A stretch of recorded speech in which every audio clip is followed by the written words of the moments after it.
ওয়া কানা ইউফাররিকু বাইনা শা'রি, চুলের মাঝখানে বিশ্বনবী সিঁথি করতেন। আপনারা কাজী নজরুল ইসলামের ছবি দেখেছেন? দেখবেন যে উনি মাঝখানে সিঁথি করতেন। বিশ্বনবী এভাবে মাঝখানে সিঁথি করে সিঁথির মাঝখানে আতর ঢেলে দিতেন। সুবহানাল্লাহ। কেন ঢেলে দিতেন? যেখানেই সেজদা দিতেন ওই জায়গায় আতরের ঘ্রাণে আমোদ হয়ে যেত। সুবহানাল্লাহ। আরিদুস সদর, বুকটা ছিল প্রশস্ত। ওয়া কানা বাইনা কাতিফাইহি খাতামুন নবুওয়া, আর পিঠের মধ্যে কাজিররিল হাজালা, কবুতরের ডিমের মতো একটা মাহরুন নবুওয়া ছিল। সুবহানাল্লাহ। উনি যে শেষ নবী, উনি যে প্রফেট, দ্য লাস্ট মেসেঞ্জার, এটা প্রমাণ আল্লাহ সিল মেরা দিছে। বাম দিকের কাঁধে, ডান দিকে না। কোন দিকে? সাহাবারা যারা এটা দেখেছেন তারা বলেছেন যে আমরা দেখেছি এর মধ্যে কিছু চুলও ছিল, একটু লালচে ছিল, একটু উঁচু ছিল। একদিন বিশ্বনবী বললেন, বান্দার কোনো হক আল্লাহ কোনোদিন ছেড়ে দেয় না। আল্লাহর হক আল্লাহ মাফ করে, বান্দার হকের মাফ নাই। যদিও আমি নবী, আমার উপর যদি কোনো হক থাকে বলো, আমি দিয়ে দেব। কোনো সাহাবী দাঁড়ায় না। এক সাহাবী দাঁড়িয়ে বললেন, নবী, যুদ্ধের ময়দানে চাবুক চালানোর সময়, লাঠি চালানোর সময় এক কাফেরকে মারতে যেয়ে আপনার লাঠির বাড়ি আমার পিঠের মধ্যে পড়েছে। আপনি যেহেতু এই কেসাসটা আদায় করতে চান, আপনার পিঠে আমি লাঠির বাড়ি মেরে এটারে শোধবোধ করে দিতে চাই। সাইয়েদনা ওমরে ফারুক হাতের জামা এরকম পড়তে শুরু করছে, আয় এদিকে আয়, তোরে শোধবোধ করাই। বিশ্বনবী বললেন, ওমর রাখো, এটা বান্দার হক, মিটাতে দাও। বিশ্বনবী বললেন, আসো তুমি এসে আমার পিঠে লাঠি দিয়ে চাবুক দিয়ে বাড়ি মারো। সাহাবী বলে, ও নবী, তখন দুর্ভিক্ষের সময়ের যুদ্ধ ছিল, আমাদের গায়ে জামা ছিল না। যখন আপনি আমার চাবুকটা পিঠের মধ্যে মেরেছেন, আমার পিঠে তখন জামা ছিল না। আপনি যদি যথা নিয়মে কেসাসটা আদায় করতে চান, আপনার জামাটা খুলেন, খালি পিঠের মধ্যে বাড়িটা মারিস। এবার ওমরে ফারুকরে ধরে কে? এদিকে আয়, তোরে দেখাইতেছি। বিশ্বনবী বললেন, ওমর থামো, মারতে দাও। বিশ্বনবী উনার জুব্বাটা উপরের দিকে উঠালেন, পিঠের মধ্যে বাড়ি দেওয়ার জন্য ওই সাহাবীকে ডাকলেন। ওই সাহাবী বিশ্বনবীকে পিছন দিক থেকে জড়িয়ে ধরে ওই মোহরে নবুয়তের মধ্যে চুমু দিয়ে ফেলেছে। সাহাবী বললেন, নবী গো, এই নাটক করার জন্য আপনি আমারে মাফ করে দিয়েন। আপনি বিশ্বনবী, উদম গায়ে আপনারে দেখা যায় না, খালি গায়ে আপনারে দেখা যায় না। শুনেছি আপনার পিঠের মধ্যে মোহরে নবুয়ত আছে। অনেক দিনের সাধনা, জল্পনা কল্পনা, আপনার মোহরে নবুয়তে আমার ঠোঁটটা আমি লাগাবো। আপনার মোহরে নবুয়তের মধ্যে আমার ঠোঁটটা লাগে, আমার ঠোঁটটারে আমি জাহান্নাম থেকে পরিত্রাণ করাবো। এজন্য প্ল্যান প্রোগ্রাম করে এতক্ষণ আপনার জামাটা খুলতে বলেছি। আপনার উপরে আমার কোনো হক নাই। আমার আব্বা মা, আমার সম্পদ, আমার জীবন আপনার জন্য কোরবান গো নবী। বিশ্বনবীর পিঠে বাম দিকে খাতামুন নবুওয়া ছিল, মাহরে নবুওয়া। কোনো বর্ণনা এসেছে উনি এই মাহরে নবুওয়া দিয়ে পিছন দিকে দেখতেন। বিশ্বনবী যখন নামাজ পড়তেন উনি বলতেন, ইস্তাকিমু ওয়া'তাদিলু ইয়ারহামুকুমুল্লাহ, কাতার সোজা করো, ফাঁকা জায়গা বন্ধ করে দাও, কারণ আমি সামনে যেমনি দেখি পেছনেও তেমনি দেখি। অনেকে বলেন বিশ্বনবী পেছনে দেখতেন এই মাহরে নবুয়তের জায়গাটা দিয়ে। এটা ছিল বিশ্বনবীর behind CC camera, behind close circuit camera. আল্লাহু আকবার। বিশ্বনবী ছাড়া কোন নবীর পিঠে এরকম মাহরে নবুয়া ছিল নাকি? কথা বলেন। এজন্য ওই নবীরে গালি দিলে সহ্য হয়? কথা বলেন, সহ্য হয়? আবিয়াদুল ইবতাইন, বগল ছিল শুভ্র সাদা। আমাদের বগল কি সাদা? দুর্গন্ধ, কুৎসিত, কালো, তাই না? বিশ্বনবীরটা কালো? কথা কম, শুভ্র সাদা। আমরা দোয়া করি এভাবে। বিশ্বনবী মাঝে মাঝে দোয়া করতে করতে বৃষ্টির জন্য যখন দোয়া চাইতেন, আরাফার ময়দানে যখন দোয়া চাইতেন, দোয়া করতে করতে হাতটারে উপরের দিকে করতেন। সবাই এরকম হাত তোলেন, সবাই হাত তোলেন। বিশ্বনবী মাঝে মাঝে আবেগের চোটে এইখান থেকে হাতটা এই জায়গায় নিয়ে যেতেন। সুবহানাল্লাহ। বিশ্বনবী যখন হাত আবেগের চোটে উপরের দিকে উঠাতেন, বিশ্বনবীর বগল দেখা যেত। সাহাবারা বলতেন, হাত্তা ইয়ারা বায়াদু ইবতাইহি, এই সুযোগে আমরা দেখতাম ওনার বগলটা ধবধবে সাদা, কোনো দাগ ছিল না। মুস্তাওয়াল জাবিন, প্রশস্ত ললাট ছিল। আসাম্মুল আনফ, খাড়া নাক ছিল। বিশ্বনবীর নাক কিন্তু বোচা ছিল না। এরকম চ্যাপটা নাকরে আপনারা কোম্পানিগঞ্জে কি বলেন? চাকমা। কি কি নাক? বুসা নাক। হ্যাঁ, বুসা, নাক বুসা বা বোচা। বিশ্বনবীর নাক এই চাকমা স্টাইলে নাক ছিল না, খাড়া ছিল, খাড়া নাক ছিল। সুবহানাল্লাহ পড়ো। মুফাল্লিজুল আসনান, দাঁতগুলো ছিল পরিপাটি। বিশ্বনবীর দাঁতের দিকে তাকালে, বিশ্বনবীর হাসির দিকে তাকালে মনে হতো হাসিতে যেন মুক্তা ঝরে। বিশ্বনবী দেখতে কেমন ছিল আন্দাজ পাচ্ছেন না মোটামুটি? এই চমৎকার দেহটা নিয়ে যখন আয়নার সামনে দাঁড়াতেন, বিশ্বনবী জোস জোস পোজ দিতেন না। এখনকার ছেলেপেলেরা বলে আয়নার সামনে দাঁড়াইয়া দেই জোস জোস পোজ, আছে না নাই? বিশ্বনবী জোস জোস পোজ দিতেন না। বিশ্বনবী আয়নার সামনে দাঁড়িয়ে বলতেন, আল্লাহুম্মা হাসসানতা খালকি ফাহসিন খুলুকি। ও আল্লাহ, আমার চেহারাটা যেমনি আপনি সুন্দর বানিয়েছেন, আমার হৃদয়টারেও সুন্দর করে দেন। What a attitude, what an attitude! কি অ্যাটিটিউড ছিল ওনার! আমরা আয়নার সামনে সেজে পড়ে দাঁড়াইলে চুলকে সাইজ করি, পাং করি, স্টাইল করে ডিজাইন করি। বিশ্বনবী সুন্দর চেহারাটা নিয়ে যখন আয়নার সামনে দাঁড়াতেন বলতেন, আল্লাহ, আমার চেহারাটা যেমনি সাদা, হৃদয়টারেও সাদা করে দেন। কিছু মানুষ আছে চেহারা সাদা, হৃদয় কালো, আছে না নাই? কিছু মানুষ আছে চেহারাটা কুচকুচে কালো, অন্তরটা সাদা, এমন মানুষও আছে না নাই? বিশ্বনবীর ভেতরও সাদা, বাহিরও সাদা। সুবহানাল্লাহ, সুবহানাল্লাহ। আর এই সুন্দর সাদা দেহ নিয়ে আয়নায় দাঁড়িয়ে পড়তেন, আল্লাহ, চেহারা যেমনি সুন্দর, চরিত্রটাও সুন্দর করে দেয়। এজন্য আয়নার সামনে দাঁড়িয়ে এই দোয়ার দরকার, আছে না নাই? পড়তে রাজি আছেন? মনে থাকবে না মাহফিল শেষ ভুলে যাবেন? মনে থাকবে? আয়নার সামনে আপনি যখন দাঁড়াবেন, আপনার স্ত্রী যখন দাঁড়াবে, আপনার বাচ্চারা যখন দাঁড়াবে, বলে দিবেন, বাবা, আয়নার সামনে দাঁড়ানোর দোয়া পড়ো। কত অসাধারণ দোয়া! পড়েন আওয়াজ করে আমার সাথে, আল্লাহুম্মা হাসসানতা খালকি ফাহসিন খুলুকি। আল্লাহুম্মা হাসসানতা খালকি ফাহসিন খুলুকি। এর মানে, আল্লাহ, আমার চেহারাটা করেছো সুন্দর, আমার আচরণ, আমার চরিত্রটাও সুন্দর করে দাও। চিৎকার করে পড়েন আমিন। বিশ্বনবী সাল্লাল্লাহু আলাইহি ওয়াসাল্লাম দেখতে অনেক সুঠাম একজন মানুষ ছিলেন, শক্তিশালী একজন পুরুষ ছিলেন, অসাধারণ একজন পার্সোনালিটি ছিলেন, ঠিক কি না? উনি এত শক্তিশালী ছিলেন, বিশ্বনবী বলতেন, আমার ডান হাতের ভেতরে আল্লাহ জান্নাতের 40 জনের শক্তি ঢুকিয়ে দিয়েছে। উনি মক্কার সবচেয়ে বড় কুস্তিগির রুকানাকে ধরে মাটিতে 3 বার আছাড় মেরেছেন। শক্তি বেশি না কম? সুবহানাল্লাহ পড়বেন না? বিশ্বনবীর এই বুকটা ছিল উঁচু, পেটটা ছিল চাপা, 6 প্যাক। কয় প্যাক? আপনাকে কয় প্যাক? আমার কয় প্যাক? আহা, বিশ্বনবীর 6 প্যাক। তবে শেষকালে একটু গায়ে গোশত বেড়ে গিয়েছিল, কিন্তু ইয়াং অবস্থায় 6 প্যাক। এই 6 প্যাক ছিলেন। কি ছিলেন? 6 প্যাক। 6 প্যাক বুঝেন তো? এখানে 6টা প্যাক থাকে, মুরব্বীরা কয় না, বুঝি না। আচ্ছা, 6টা প্যাক মানে খুবই স্ট্রং, খুবই স্ট্রং ছিলেন। সুবহানাল্লাহ পড়েন। ওয়া কানা কাফফুহু আলিয়ানু মিনাদ দিবাজ।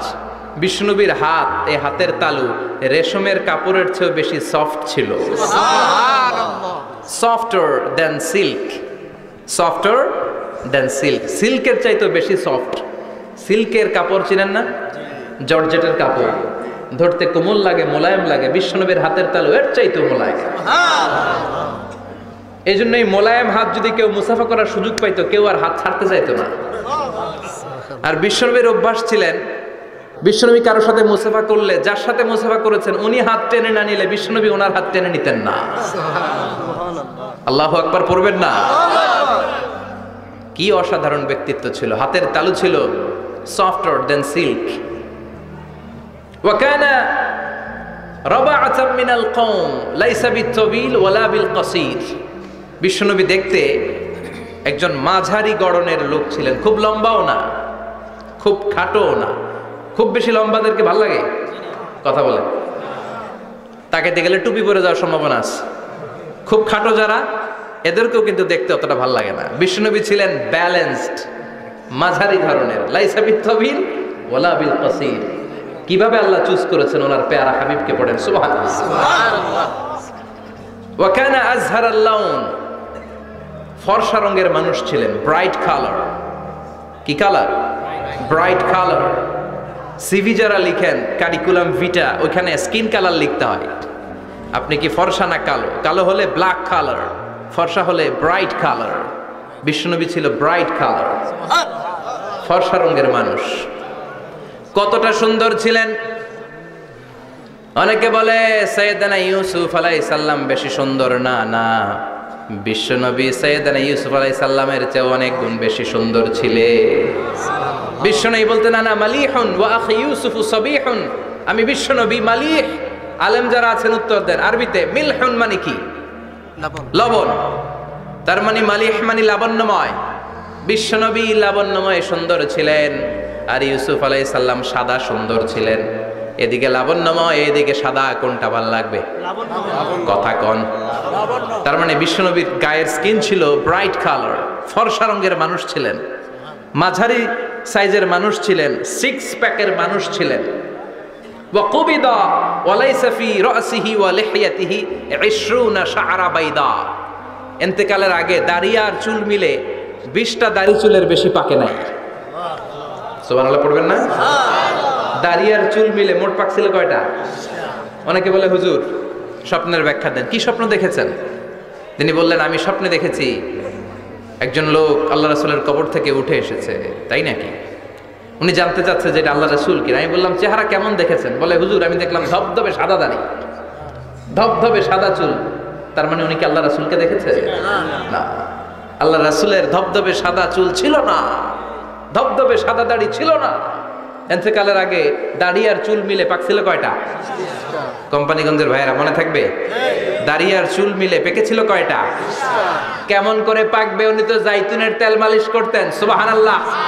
এজন্য আল্লাহ কসম করে বললেন ওয়াত্তিনি ওয়াজ-জাইতুনি ওয়া তুরি সিনিন ওয়া হাদাল বালাদিল আমিন। তিন ফলের কসম, জাইতুনের কসম। এই তিন জাইতুন যারা খাবে তাদের দাড়ি চুল সহজে পাকবে না। জাইতুন চিনেন? Olive oil. জলপাই আছে না? আরব দেশের জলপাইকে বলে জাইতুন। তাম্বুতু বিদ্দিহিনি ওয়া সিবগিল লিল আকিলিন। এটার অনেক কাজ। এটা খাওয়া যায়, মালিশ করা যায়, আবার এই জাইতুনের ডাল ভেঙে মেসওয়াকও করা যায়। বলেন ঠিক কিনা? বিশ্বনবী বলতেন নি'মা সিওয়াকিয়া জাইতুন। জাইতুনের ডালের মেসওয়াক কতই না চমৎকার মেসওয়াক। ফাইন্নাহা সিওয়াকি ওয়া সিওয়াকুল আম্বিয়া মিন ক্বাবলি। কেননা জাইতুনের ডাল আমার মেসওয়াক, আর আমার আগে যত নবী দুনিয়া এসেছে সব নবীরা জাইতুনের ডাল দিয়ে মেসওয়াক করেছে। সুবহানাল্লাহ। এই জাইতুনের তেল আপনার বাজারে পাবেন। অলিভ অয়েল বলে জিজ্ঞেস করলে দিয়ে দিবে। কি অয়েল? Olive oil. এটা দাড়িতে মাখলে দাড়ি পাকে না, দেরিতে পাকে। চামড়ায় লাগালে ম্যাসেজ করলে চামড়ার ভাঁজগুলো পড়বে না, আপনার স্কিন সুন্দর থাকবে। বিশ্বনবী এটা মাখতেন। এজন্য দাড়ি আর চুল তেমন একটা পাকে নাই। আওয়াজ করে পড়তে হবে আল্লাহু আকবার, আল্লাহু আকবার। তুলুশ শাআর ইলা শাহমাতাইল উযুন। এবার শুনি বিশ্বনবীর চুল কেমন ছিল। বিশ্বনবীর চুল মাঝে মাঝে এই কানের লতি বরাবর আসতো। ইলা শাহমাতাইল উযুন মানে বড় চুল রাখতেন। হেয়ার কাটটা ছিল লং হেয়ার কাট। মাঝে মাঝে কানের লতির মাঝামাঝি, আর কখনো কখনো কাঁধ বরাবর। ইলাল মানকিবাইন, তিন সিস্টেমে রাখতেন। কানের মাঝ, কানের লতি, কাঁধ বরাবর। ইয়াংরা মহা খুশি যে বড় চুল রাখার দলিল পাইছি। সুন্নতের নিয়তে রাখতে হবে, একটা ভদ্র কাটিং হইতে হবে। আর ইউনিভার্সিটি আর স্কুলের স্টুডেন্ট হলে ইউনিভার্সিটির ড্রেস কোড, হেয়ার কাট মেনে চলতে হবে, ঠিক কিনা? আর সুন্নাতের নিয়তে যদি রাখতে চাও একটা ভদ্রতা থাকতে হবে, একটা সৌন্দর্য থাকতে হবে। ইদানিং অনেক ছেলেরা খুব অদ্ভুত কাটিং দেয়। এই হেয়ার কাটগুলো নিষিদ্ধ। একটা হেয়ার কাট আছে কাজাহ, নাহা রাসূলুল্লাহি আনিল কাজাহ। বিশ্বনবী কাজাহ কাটিং দিতে নিষেধ করেছেন। কাজাহ মানে চুলের কিছু অংশ ট্রিম করে চামড়ার সাথে লাগানো, কিছু অংশ বড় বড়, এরকম আছে না নাই? এটারে আমি বলি ঘোড়া কাটিং। কি কাটিং? ঘোড়া কাটিং। ঘোড়ার মাথায় এরকম লম্বা চুল আছে না নাই? কেউ যদি এখানে থেকে থাকো মাইন্ড করো না, নেক্সট ডে আর এই হেয়ার কাট নিবা না, ঠিক কিনা? রাজি আছি তো? আমার যুবকরা পছন্দ করে বেশি, আমিও পছন্দ করি ওদেরকে খুব বেশি। ওরা আমার কথা বুঝে বেশি, আমিও ওদের হৃদয়ের কথা বুঝি বেশি। এজন্য এগুলো ভালোবেসে বলি। যদি কেউ নিয়ে থাকো এই নিষিদ্ধ হেয়ার কাট সামনে আর নিবা না, ইনশাআল্লাহ পড়ো আর জোরে ইনশাআল্লাহ। স্বভাবটাই মানুষকে কুড়ে কুড়ে শেষ করে দিয়েছে। এত লাগবে কেন তোমার? চাহিদার কোনো শেষ নাই। Unlimited demand of human being. যার আছে বেশি তার চাই বেশি। যার সাইকেল আছে তার হুন্ডা চাই, হুন্ডা আছে তো প্রাইভেট কার চাই, প্রাইভেট কার আছে তো প্লেন চাই, প্লেন আছে তো হেলিকপ্টার চাই, হেলিকপ্টার আছে তো ওইটা চাই, ওইটা আছে তো সেটা চাই, ঠিক কিনা? এলাকার মেম্বার যে হয়েছে চেয়ারম্যান হতে চায়, আছে না নাই? চেয়ারম্যান সাহেব এমপি হতে চায়, আছে না নাই? এমপি সাহেব মন্ত্রী হতে চায়, আছে না নাই? মন্ত্রী সাহেব প্রধানমন্ত্রী হতে চায়, আছে না নাই? কিন্তু এই দেশে সুযোগ নাই। কথা কন, এই দেশে প্রধানমন্ত্রী সিলেক্টেড। 2-3 জনের বাইরে কেউ প্রধানমন্ত্রী হইতে পারবি না, ঠিক কিনা? আমার এই জীবনে তো আমি 2-3 জনই দেখলাম। বেগম খালেদা জিয়া, মাননীয় প্রধানমন্ত্রী শেখ হাসিনার ছোট্টবেলা দেখেছি এরশাদকে, আমরা তখন ছোট। তো মানুষের চাহিদার কোনো শেষ নাই, যার আছে বেশি তার চাই বেশি। এজন্য বিষ্ণু বলেছেন উনজুরু ইলা মান হুয়া আসফালা মিন, তোমার চেয়ে যে খারাপ আছে ওর দিকে তাকাও। ওয়ালা তানজুর মান হুয়া আ'লা মিন, তোমার চেয়ে যে ভালো আছে ওর দিকে তাকায়ও না, তোমার চেয়ে যে খারাপ অবস্থানে আছে ওর দিকে তাকাও। অনেকে নিজের অবস্থান নিয়ে সুখী না, এরকম আছে না নাই? আল্লাহ আমার এটা দিল না রে, ওইটা দিল না রে, পাইলাম না রে, কিচ্ছু হয় না, কি করব জীবনে, হতাশ। আসলে আছে কিন্তু অনেক, কিন্তু শুকরিয়া নাই, ডাকাত, ঠিক কিনা? নিজের অবস্থান নিয়ে সুখী না, কিন্তু অনেক লোক আছে তারা আপনার অবস্থানে পৌঁছতে চায়। তাদের দিকে তাকিয়ে দেখেন, আপনি যে অবস্থানে আছেন এই অবস্থানে পৌঁছাটা অনেকের কাছে স্বপ্ন। তারা প্রতিনিয়ত সংগ্রাম আর স্ট্রাগল করে যাচ্ছে আপনার অবস্থানে পৌঁছতে, আর আপনি এটা নিয়ে সন্তুষ্ট না।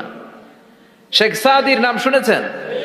বালাগাল উলা কাশাফাত দুজা, এই কবিতাটার রচয়িতা ইরানের বিখ্যাত এক কবি। উনি একবার আর্থিক সমস্যার মধ্যে দিয়ে সময় কাটাচ্ছেন, টাকা নাই, পয়সা নাই, পায়ে দেওয়ার মতো জুতা নাই। উনি খুব দুঃখ পেলেন, হায় রে, আমি ইরানের এত বড় কবি, আমার পায়ে দেওয়ার মতো জুতা নাই। দুঃখ ভরা মন নিয়ে রাস্তায় হাঁটতে বেরোলেন। হাঁটতে হাঁটতে হঠাৎ দেখলেন একটা লোক শুয়ে শুয়ে কাঁদছে, ওই লোকটার 2টা পাই নাই, পাই নাই। উনি সেজদায় পড়ে গেলেন, আল্লাহর কাছে ক্ষমা চাইলেন, আল্লাহ অনেক দিয়েছো, শুকর আলহামদুলিল্লাহ। এজন্য যেই পরিস্থিতিতেই থাকি না কেন আমরা কি পড়বো? জোরে বলেন, কি পড়বো? এজন্য আল কানাতু মিনাল ইসলাম, অল্পে তুষ্ট থাকার নাম হলো ইসলাম। সম্পদ লাগবে কিন্তু সম্পদের পাহাড় লাগবে না, ঠিক কি না? অল্প খান, অল্প পড়েন, অল্প জামান, অল্পের ভেতরে বরকত ঢুকাইয়া দিছে কে? দেখবেন যাদের সম্পদ অল্প তারা সুখী বেশি। জরিপে এটা দেখা গিয়েছে, অনেক সার্ভেতে এটা এসেছে, যারা সম্পদশালী এরা দুঃখী বেশি, এদের দুঃখ বেশি, টেনশন বেশি। খুব স্বাভাবিক, টাকা যার বেশি রোগ তার বেশি, টাকা যার বেশি টেনশন তার বেশি, টাকা যার বেশি ঘরে শান্তি তার কম, আছে না নাই? ঘরের ভেতরে অশান্তি, ছেলে কথা শোনে না, ছেলে টানে গাঞ্জা, মেয়ে করে পরকিয়া, আছে না নাই? স্ত্রী কথা শোনে না, ভালোবাসা নাই, ঘরটা জাহান্নামের টুকরা। রোগ বালাই, এক একটা হসপিটাল বিল পরিশোধ করতে মাসে 5 লাখ 10 লাখ, আছে না নাই? কিছু খেতে পারে না, ডাক্তার একেবারে ডায়েট মেনু বেঁধে দিয়েছে, ডায়েট, ভেরি ডায়েট মেনু, এটা এটা এটা এটা কিছুই খাবেন না, শুধু গরু খাবেন না, খাসি খাবেন না, চিংড়ি খাবেন না, খালি ঘাস খাবেন, ইচ্ছে মতো ঘাস খাবেন, মানে ঘাস জাতীয় যত আইটেম আছে সব খাবেন, শাক খাবেন, সবজি খাবেন, সালাদ খাবেন, গরু, চিংড়ি, মুরগি, গোশত, ইলিশ কিছু খেতে পারে না। তাহলে রোগ বেশি, খাওয়ার মজা নাই, ঘরে সাংসারিক শান্তি নাই, খালি ব্যারাম আর ব্যারাম, ঠিক কিনা? কিন্তু সম্পদের পাহাড় ঘটেছে। আর অল্প যারা খায়, অল্প পড়ে, রিক্সাওয়ালা, কুলিওয়ালা, অল্প বেতনের চাকরি, কিন্তু হক হালালি মেনে চলে, দেখবেন শান্তি আছে অনেক। হ্যাঁ, বাসা ভাড়া দেয়, ফ্যামিলি চালায়, বাচ্চাদের স্কুল বিল, এরপরও মাস শেষে 1-2 হাজার টাকা হাতে থেকে যায়। আর ওর প্রতি মাসে 10 কোটি টাকা ইনকাম, তারপরও ব্যাংকের ঋণ আছে না নাই? সুখ কারে বলে? কিভাবে আপনি সুখকে ডিফাইন করবেন? সুখ তো টাকায় কিনা যায় না, শান্তি টাকা দিয়ে হয় না, শান্তি দেওয়ার মালিক কে? শান্তি আছে অল্প খেয়ে শুকর করার মধ্যে, শান্তি আছে আলহামদুলিল্লাহর মধ্যে, চিল্লায় বলেন ঠিক কিনা? এজন্য অল্প খাবো, অল্প পড়বো, অল্প জামাবো, অল্পের ভেতরে বরকত দিয়েছে কে? দেখেন ধনী ভাইরা খেতে পারে না, কিন্তু রিক্সাওয়ালার কি সমস্যা হয়? রিকশাওয়ালারা সব খেতে পারে, কুলিওয়ালা, দিনমজুর, এরা একেবারে স্লিম সুঠাম দেহি, মেদহীন পেট, পেটে কোনো মেদ নাই, ভুড়ি নাই। আর কুটিপতিদের মেদ আছে না নাই? এত বড় বড় পেট, ঠিক কিনা? আমাদেরও পেট আছে, তবে হালাল পেট, এটা হারাম টাকা দিয়ে এই ভুড়ি বানাই নাই আমরা। চিল্লে বলেন ঠিক কিনা? রিকশাওয়ালা, কুলিওয়ালা নিজেও নামাজ পড়ে, বউও নামাজ পড়ে, বাচ্চাটাও নামাজ পড়ে, রিকশা চালায় আর জিকির করে লা ইলাহা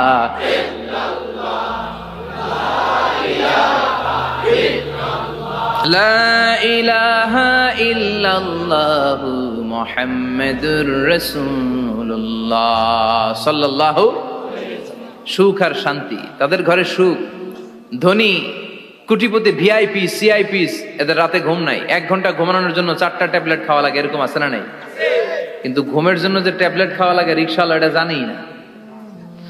ওর যেখানে রাইত ওইখানেই, ওর মাথা বিছনায় লাগতে দেরি, ওর ঘুম আসতে দেরি হয়। ওর ঘুমে নাকের ডাকের আওয়াজে ট্রাকের ইঞ্জিনও ফেল। সুবহানাল্লাহ পড়েন। এজন্য অনেক বেশি সম্পদের পাহাড় করা লাগবে, এই চিন্তা যেন আমাদের মাথায় না আসে। চিল্লায় বলেন ঠিক কিনা? এজন্য রব্বুল আলামিন বলেন আল্লাকুমুত তাকাসুরু হাত্তা যুরতুমুল মাকাবির। বেশি বেশি সম্পদ উপার্জনের আকাঙ্ক্ষা তোমাদেরকে আখিরাত থেকে গাফেল বানিয়েছে। এই গাফলতি কশিন কালেও তোমাদের কমবে না যতক্ষণ না তোমরা কবরে ঢুকবা। হাত্তা যুরতুমুল মাকাবির, মাকবারাতুনের প্লুরাল মাকাবির, যতক্ষণ না কবরে না ঢুকবা, কবরস্থান তোমার আবাসস্থল না হবে, ততক্ষণ পর্যন্ত এই চাই চাই মানসিকতা কমবে। মানুষের স্বভাব হলো আরো চাই, আরো চাই, আরো চাই করে। ফকিরেরা কারা? আল্লাহ গালি দিয়ে বললেন তোরা সব ফকিরনি। তোরা কি? ইয়া আইয়ুহান নাসু আনতুমুল ফুকারাউ ইলাল্লাহ ওয়াল্লাহু হুয়াল গানিয়ুল হামিদ। সুবহানাল্লাহ পড়েন। আল্লাহ ডেকে বললেন গোলাম আনতুমুল ফুকারা ইলাল্লাহ, তোমরা সবাই ফকির, ধনী হলো একজন, তিনি কে? আল্লাহ শুধু ধনী। আর মানুষের স্বভাব হচ্ছে আরো চাই, আরো চাই। ওর 2 তলা বিল্ডিং, আমার 3 তলা লাগবে। ওর 2টা গাড়ি আছে, আমার 3টা লাগবে। আছে না নাই? বিশ্বনবী বললেন কিয়ামতের আগ দিয়ে মানুষের মধ্যে আকাঙ্ক্ষায় প্রতিযোগিতা বেড়ে যাবে, প্রতিযোগিতামূলক টেন্ডেন্সি। কার চেয়ে কে বড় হতে পারে, কার চেয়ে কে বেশি টাকার পাহাড় বানাতে পারে। আছে না নাই? বিশ্বনবী বললেন ওয়ান তারাল হুফাতাল উরাতাল আলাতা রিয়া আশ-শাইয়াতা তাওয়ালুনা ফিল বুনিয়ান। কিয়ামতের আগে এমন কিছু লোক যাদের গায়ে দেওয়ার মতো জামা ছিল না, পায়ে দেওয়ার মতো জুতা ছিল না, পেটে দেওয়ার মতো খাবার ছিল না, সমাজের কেউ তাদেরকে চিনতো না। হঠাৎ করে এই লোকগুলো ধনী হয়ে যাবে। And they will start to construct, they will compete to construct high rises building in the cities. শহরে গ্রামে এরা বড় বড় বিল্ডিং বানানো শুরু করবে। সরকার কাছাকাছি চলে আসছে। এই যে বিল্ডিং বানানোর প্রতিযোগিতা, কুমিল্লা শহরে আজ থেকে 20-25 বছর আগে 5 তলা 6 তলা একটা বিল্ডিং ছিল না, এখন 10 তলা 20 তলা। আছে না নাই? ঢাকায় আজ থেকে 20 বছর আগে 10 তলা বিল্ডিং খুঁজে পাইতেন আপনি? নাই। গোটা বিশ্বব্যাপী এখন টাওয়ার বানানোর প্রতিযোগিতা। বিশ্বনবী বললেন এদের কোনো টাকা ছিল না। পৃথিবীর সবচেয়ে বড় টাওয়ার এখন আরব দেশে, এদের কোনো টাকা ছিল না। আরব দেশের সৌদি আরব, কাতার, কুয়েত, বাহরাইন এখন স্বর্ণ আর তেলের খনি পেয়ে আল্লাহরে ভুলে যায়। এদের খাওয়ার মতো কিছু ছিল না। এদেরকে আমার দাদারে শুনতাম বলতো কাবলিওয়ালা বলতো। কি বলতো? এদেশে আসতো জায়নামাজ, তসবিহ ছড়া, খেজুর টেজুর বিক্রি করার জন্য। এরা জেলে পাড়ার লোক ছিল। আরব সাগরের তীরবর্তী এলাকার মানুষ, সাগরের মাছ মেরে এরা জীবন ধারণ করতো। আল্লাহ এদেরকে তেলের খনি দিলেন, গ্যাসের খনি দিলেন, এখন তারা বড় বড় টাওয়ার বানায়। আছে না নাই? বুর্জ আল খলিফা, কি উঁচা বিল্ডিং, 828 মিটার উঁচু। জেদ্দা আছে 1000 মিটার উঁচু কিংডম টাওয়ার। তাইওয়ানে আছে তাইপেডাং টাওয়ার 101 তলা। মালয়েশিয়া আছে পেট্রোনাস টুইন টাওয়ার 88 তলা। চায়নাতে আছে সাংহাই টাওয়ার, একটার পর একটা টাওয়ার। প্রতি বছর অ্যানাউন্স করতেছে যে ওদেরটা আছে আমাদেরটা বড় বানাবো। কাতার কয় ওরা বানাইলে আমরা পারবো না কেন, আমরা বানাবো আরো বড়। আছে না নাই? শাগালাতকুমুত তাকাসুর, যে আরো লাগবে, আরো বড় হতে হবে, এই টেন্ডেন্সি মানুষকে আখিরাত থেকে একেবারে গাফেল বানিয়ে দিয়েছে। চিল্লায় বলেন ঠিক কিনা? টাকার পাহাড় বানাতে চায়, দরকার থাকলেও চায়, না দরকার থাকলেও চায়। বর্তমান পৃথিবীর সবচেয়ে ধনী লোকটার নাম জানেন? কি নাম? হ্যাঁ, বিল গেটস। ওর যে কত টাকা ও নিজেও জানে না। ওর পকেট থেকে যদি $100 একটা বান্ডিল পড়ে যায়, এটা তুলতে ওর যত সময় লাগবে, ও না তুলে যদি হেঁটে যে আইডিয়া নিয়ে হাঁটতেছিল ওইটা নিয়ে হাঁটে, ওদিকে আরো বেশি ইনকাম হয়ে যাবে। এত টাকা তার, এটা তোলার সময় তো তার নাই। ওয়ারেন বাফেট নাম শুনছেন? হাজার হাজার কোটি ডলারের মালিক। Prince Walid bin Talal, Saudi ধনকুবের নাম শুনেছেন? ওর একটা বিমান আছে, প্রাইভেট জেট প্লেন। এই বিমানটার 70% মেড অফ গোল্ড। বিমানের 70% স্বর্ণ দিয়ে বানানো। গত কয়েক বছর আগে আমি ব্রুনাই গিয়েছিলাম। ব্রুনাইয়ের সুলতানের নাম হাসান আল বালখিয়া। উনি একটা প্যালেস আরবিতে বলে কাসার, মানে হচ্ছে রাজপ্রাসাদ। পৃথিবীর সবচাইতে বড় রাজপ্রাসাদ ব্রুনাইতে বান্দার শ্রী বেগাওয়ানে অবস্থিত। আমি গিয়েছি ওখানে। প্রায় 1800 থেকে 2000 কক্ষ আছে ওই প্যালেসে, রাজপ্রাসাদে। ওই রাজপ্রাসাদের টয়লেটের কমোড গুলো মেড অফ গোল্ড, স্বর্ণ দিয়ে বানানো। নাউজুবিল্লাহ পড়বেন না? এই হাসান আল বালখিয়া নিজে বিমান চালায়। ওর সংগ্রহে 500টা রোলস রয়েস লাক্সারিয়াস কার আছে। 500 রোলস রয়েস। গুগল ইউটিউব যারা করেন সার্চ দিলে দেখবেন ওর কি পরিমাণে গাড়ি। রোলস রয়েস গাড়ি হচ্ছে one of the luxurious car in the world. Car ব্র্যান্ডের মধ্যে যত দামি কার ব্র্যান্ড আছে এর মধ্যে রোলস রয়েস একটা, যেগুলোর দাম কমসে কম এদেশের টাকায় 8 কোটি থেকে 10 কোটি টাকা।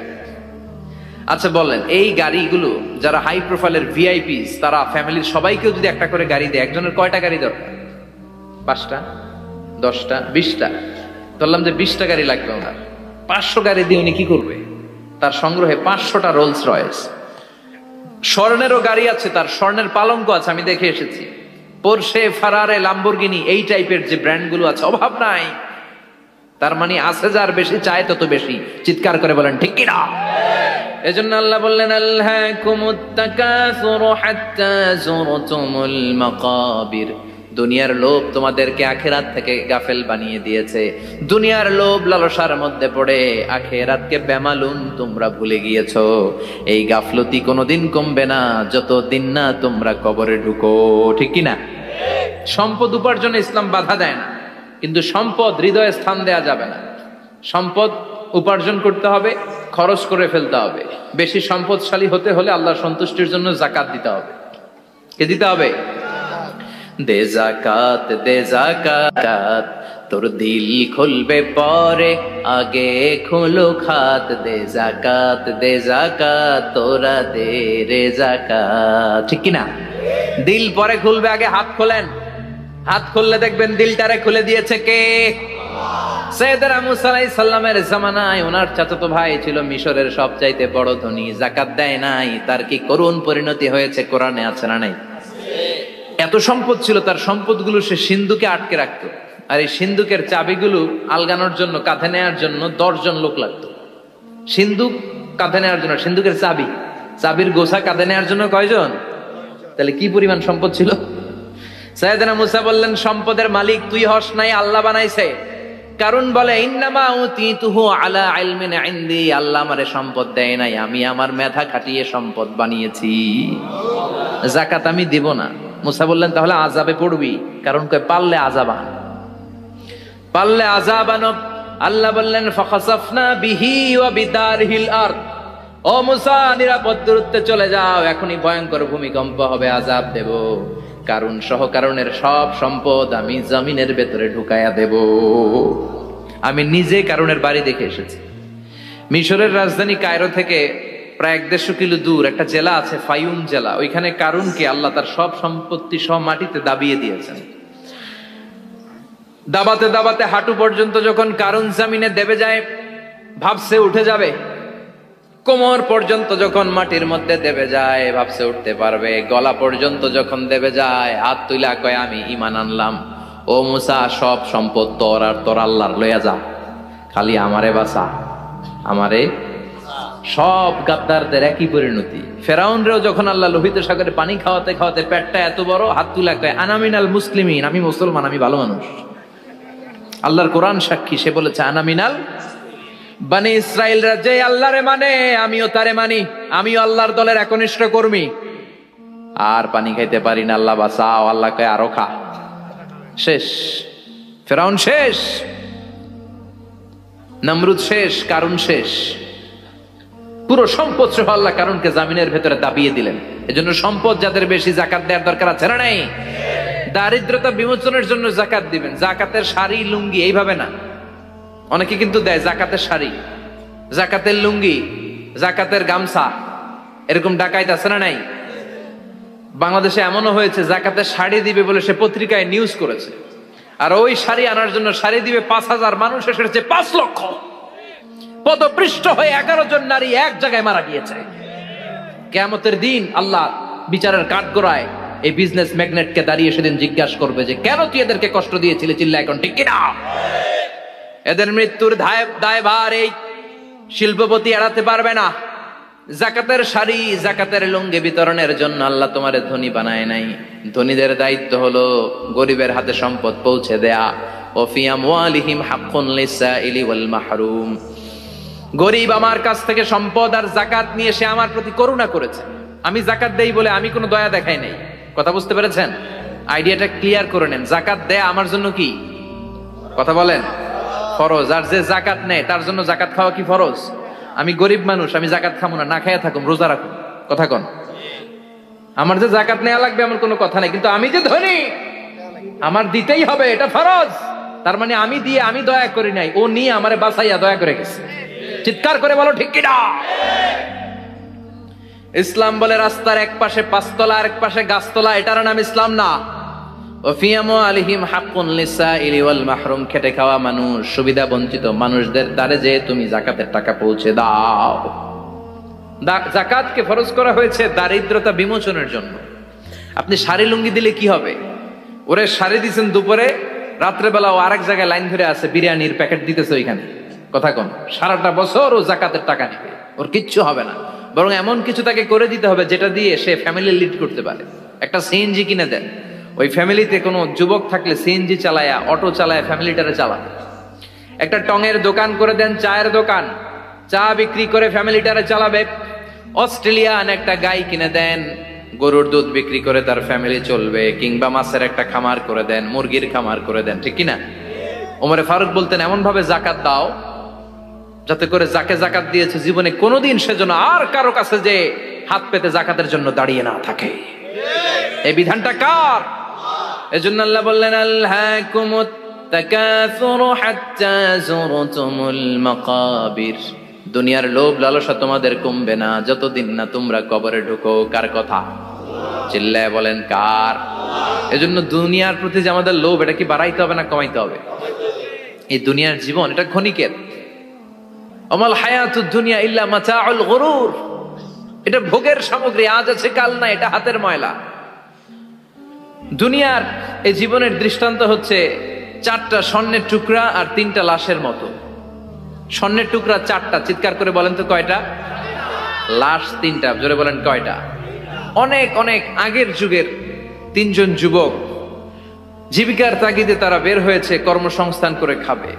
পথিমধ্যে তারা গুপ্তধন পেয়েছে, স্বর্ণের বার পেয়েছে, তো বড় বড় 4টা পেয়ে তারা মহা খুশি। আমাদের আর কাজ করা লাগবে না, এগুলো বেচে আজীবন খাবো, সুখে থাকবো।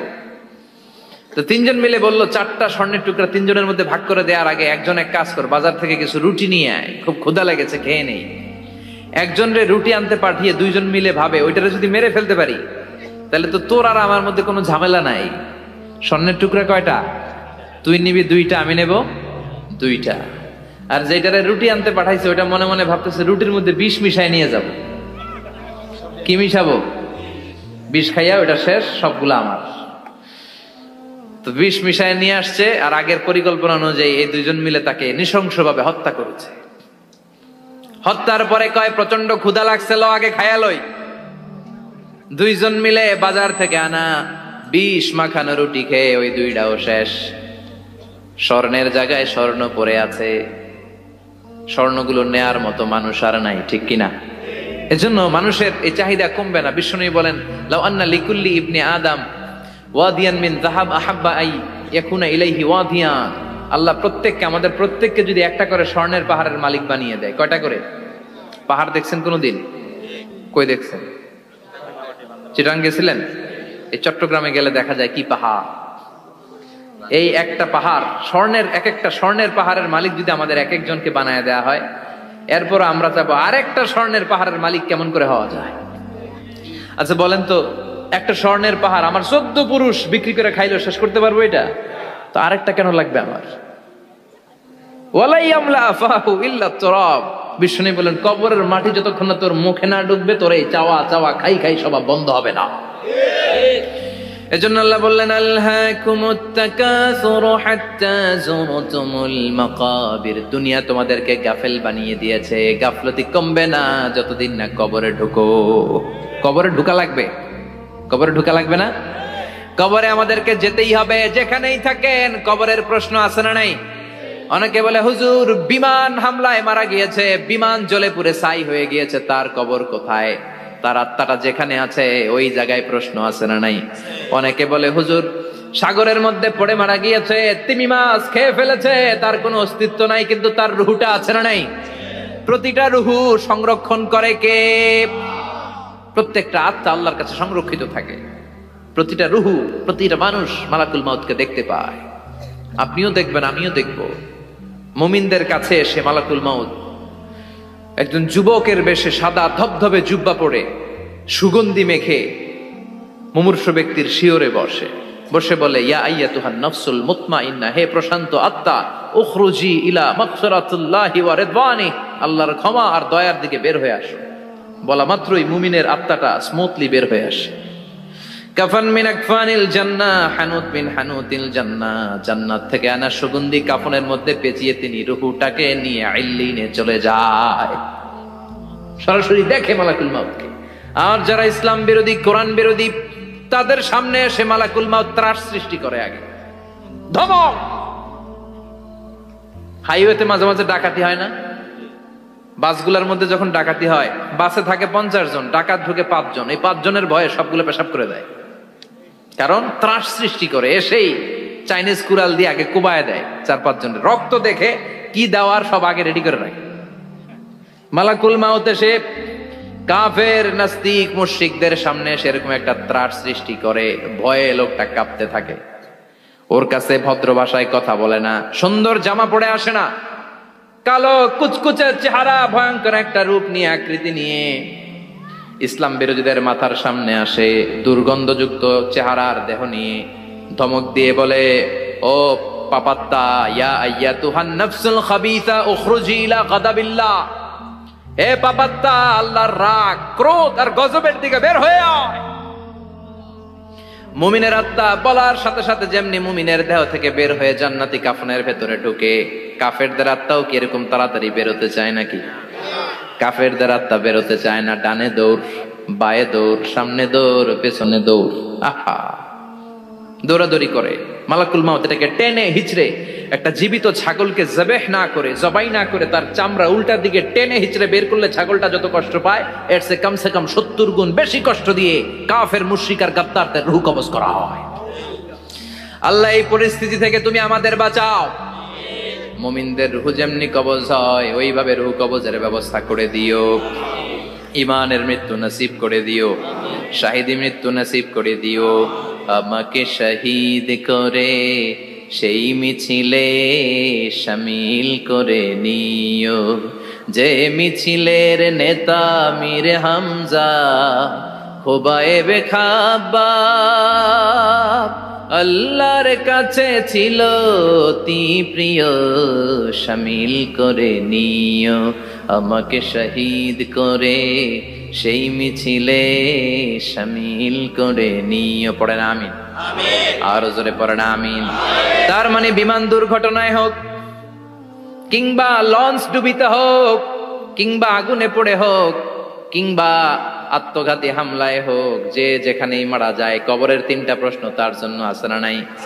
ইসলাম বিরোধীদের জন্য প্রশ্ন 3টা, আপনারা যারা মুমিন তাদের জন্য 4টা, আপনাদের জন্য একটা বেশি। আলহামদুলিল্লাহ কোন? কবরে এসে প্রথম প্রশ্ন করবে, মুনকার নাকির যখন চলে আসবে, 40 কদম যখন আত্মীয় স্বজনরা লাশটাকে কবরের মধ্যে দিয়ে 40 কদম চলে যায়, তখনই ফেরেশতা চলে আসে। আহা, শেষ, সব শেষ। এসেই পরীক্ষা শুরু। মার রব্বুক, তোর রবের নাম কি? চিল্লায় বলেন, আমাদের রবের নাম কি? আমরা বলবো রব্বি আল্লাহ, আল্লাহ আমারে রব। দমে দমে তনু মনে তারি অনুভব। পড়েন, আল্লাহ আমারে রব। তোমার দুনিয়াতে আমি যেদিকে তাকাই, অথই নিয়ামতে ডুবে আছি সবাই। পাখ পাখালির গানে শুনি তসবিহ কল রব, তসবিহ কল রব। আল্লাহ আমারে রব।